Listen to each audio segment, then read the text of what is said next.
সন্ধ্যের স্ন্যাক্স হোক কিংবা স্টার্টার হিসেবে এই বেগুন রেসিপিটা আপনারা ব্যবহার করতে পারবেন।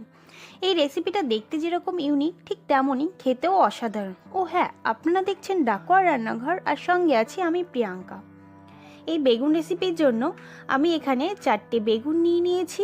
এরকম একটু সরু বেগুন নিতে হবে, তাহলে আপনার এর ভেতরটাও বেশ ভালো হবে, এবং আপনারা যে কোনো কালারেরই বেগুন নিতে পারবেন।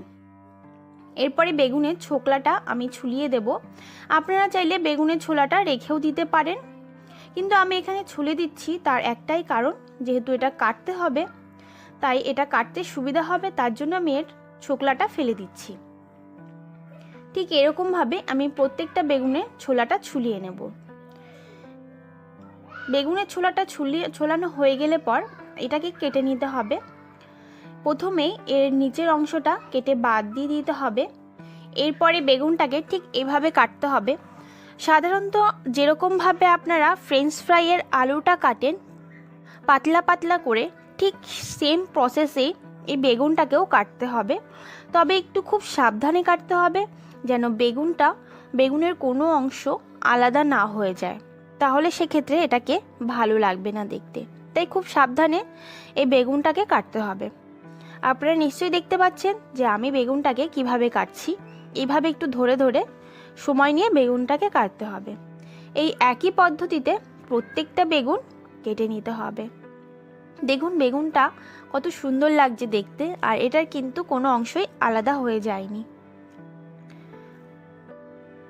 তবে একটু খেয়াল রাখবেন, সাধারণত বেগুনের ভিতরে পোকা থাকে, সেই পোকাটা যেন না থাকে। এরপরে আমি একটা পাত্রে জল নিয়ে নিয়েছি, আর সেই জলের ভিতরে দিয়ে দিয়েছি 1 চা চামচ নুন।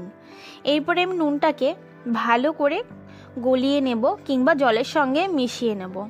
জলের সঙ্গে মেশানো হয়ে গেলে আমি কেটে রাখা বেগুনগুলো এই জলের ভিতরে দিয়ে দেব।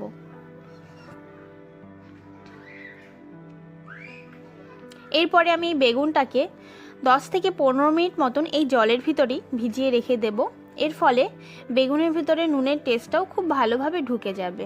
এরপর আমি একটি পাত্রে নিয়ে নিচ্ছি 1 চা চামচ পরিমাণ নুন, আপনারা আপনাদের পরিমাণ অনুযায়ী নুন নেবেন।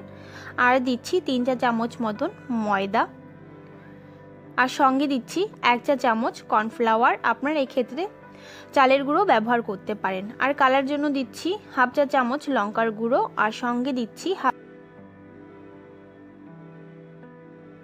আমি 1/2 চা চামচ গোলমরিচের গুঁড়ো। এরপর এটাকে ভালো করে মিশিয়ে নেব। প্রথমেই বেশি পরিমাণ জল দেবেন না, সেক্ষেত্রে বেশি পাতলা হয়ে যেতে পারে, তার জন্য অল্প অল্প করে জল দেবেন।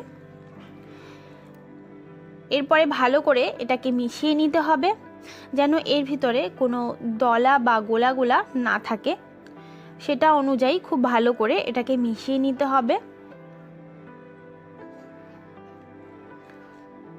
দেখুন ঠিক এরকম হবে, খুব বেশি ঘনও না, আবার কিন্তু একদম পাতলাও হবে না। এটা মেশানো হয়ে গেলে এরপরে জলে ভিজিয়ে রাখা বেগুনটার জলটা ঝরিয়ে আমি একটি পাত্রে কিংবা একটি থালায় তুলে নিচ্ছি।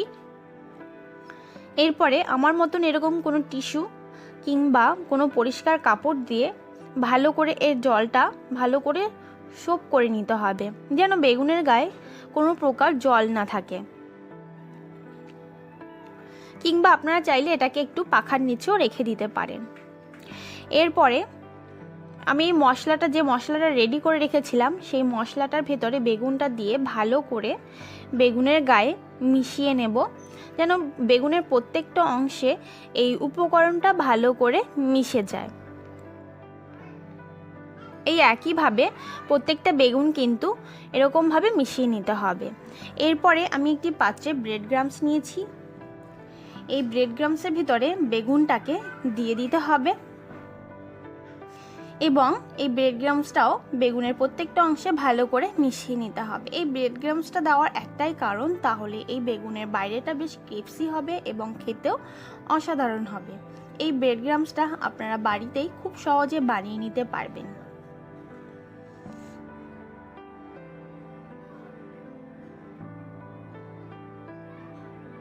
এই একই প্রসেসে প্রত্যেকটা বেগুনের সঙ্গে এই ব্রেড ক্রাম্বসটা মিশিয়ে নিতে হবে।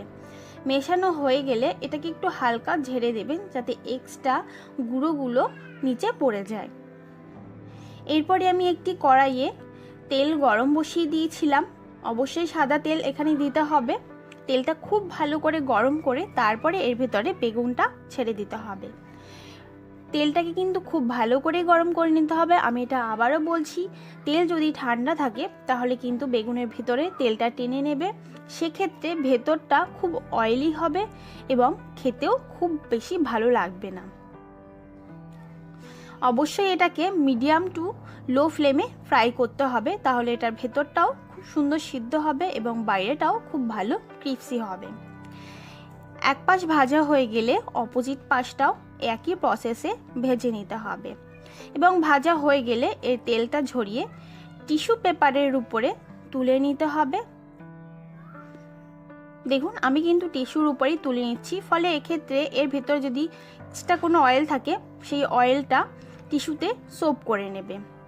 আজকের রেসিপি আমার এই পর্যন্তই। ভিডিওটি ভালো লাগলে লাইক, কমেন্ট আর শেয়ার করবেন। আবার দেখা হবে পরবর্তী একটি রেসিপি নিয়ে। ভালো থাকবেন, সুস্থ থাকবেন। জয় হিন্দ, বন্দে মাতারাম।